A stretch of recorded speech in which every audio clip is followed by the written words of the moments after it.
ദുഃഖവാർത്ത. പ്രശസ്ത നടൻ്റെ ഭാര്യ മരിച്ചു. ഞെട്ടലോടെ വിനോദലോകം. ബംഗ്ലാദേശി നടൻ സാഹിർ അൽവിയുടെ ഭാര്യ ഇഖ്റയാണ് അന്തരിച്ചത്. ധാക്കയിലെ മിർപൂരിലുള്ള വസതിയിൽ മരിച്ച നിലയിൽ കണ്ടെത്തുകയായിരുന്നു.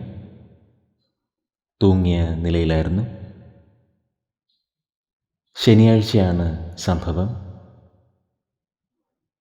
നടൻ സാഹിർ അൽവി ഈ സമയം നേപ്പാളിൽ ഷൂട്ടിങ്ങിലായിരുന്നു. അതേസമയം മരണപ്പെട്ട ഇഖ്റയുടെ കുടുംബം നടനെതിരെ രംഗത്ത് വന്നിരിക്കുകയാണ്.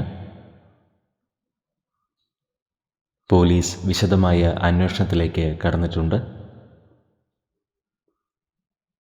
ഇഖ്റയ്ക്ക് ആദരാഞ്ജലികൾ.